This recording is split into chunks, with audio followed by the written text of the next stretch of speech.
If you see someone whose life is completely falling apart, maybe they're broke, struggling with their health, or constantly hitting brick walls, we have this quiet, modern habit of assuming God must be angry with them.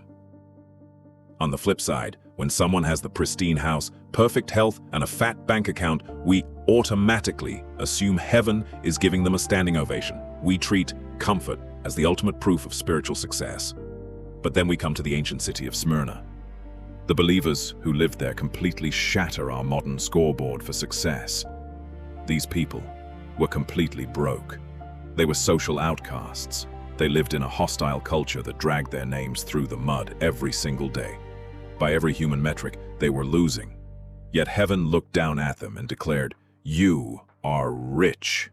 God does not measure wealth by what is parked in your driveway. He measures it by eternal value.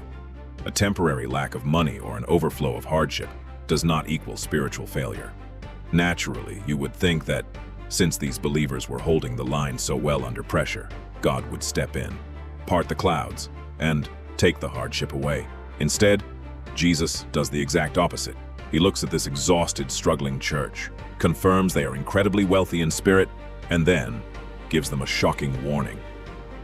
Their suffering is about to get much worse. Listen to his words. To the angel of the church in Smyrna write, "These are the words of him who is the first and the last, who died and came to life again. I know your afflictions and your poverty, yet you are rich. I know about the slander of those who say they are Jews and are not, but are a synagogue of Satan. Do not be afraid of what you are about to suffer. I tell you, the devil will put some of you in prison to test you, and you will suffer persecution for 10 days. Be faithful, even to the point of death, and I will give you the crown of life. Whoever has ears, let them hear what the Spirit says to the churches. The one who overcomes will not be hurt at all by the second death." Revelation 2:8-11. Think about that. If they were doing everything exactly right, why wouldn't God simply remove the trial? This suggests that heaven prioritizes our character under pressure over our immediate comfort. To understand why, we have to examine the one internal threat that can dismantle our faith from the inside out. Notice Jesus' very first instruction.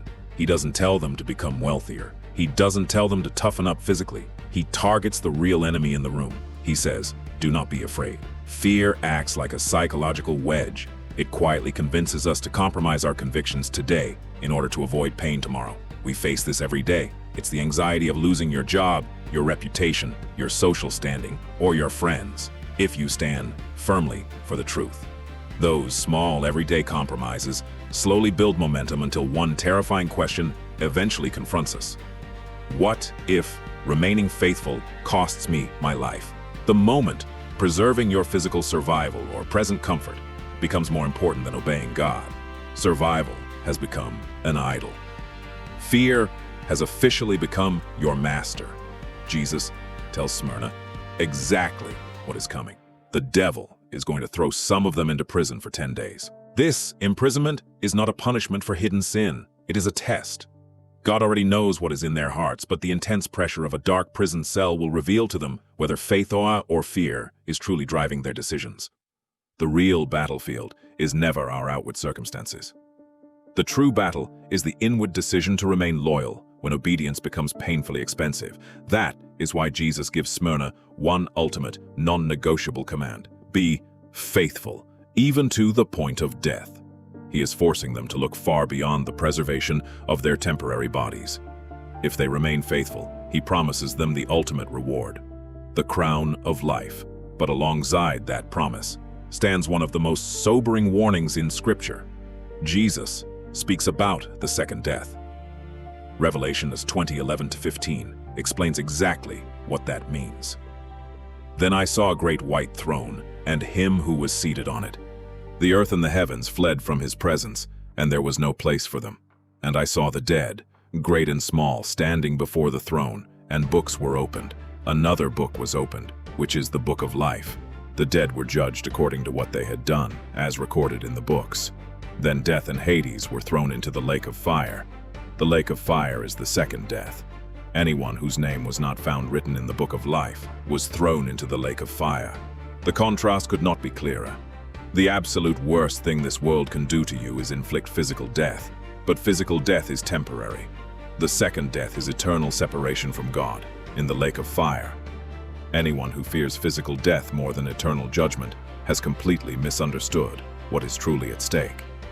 Abandoning God out of fear places you in danger of something infinitely worse than temporary suffering. The letter to Smyrna stands as a direct challenge to every believer today. It asks us to honestly evaluate the true weight of our devotion. If obedience to God cost you everything tomorrow, would you still choose Christ?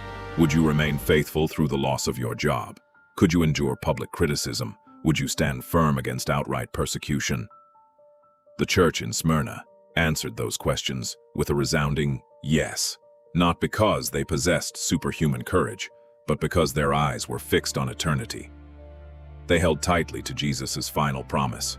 Those who overcome and remain faithful to the very end will receive the crown of life, and they will not be hurt at all by the second death. Heaven never forgets a single moment of suffering you endure for Christ. Stand firm, stay faithful, because no earthly fear is worth trading for your eternal reward.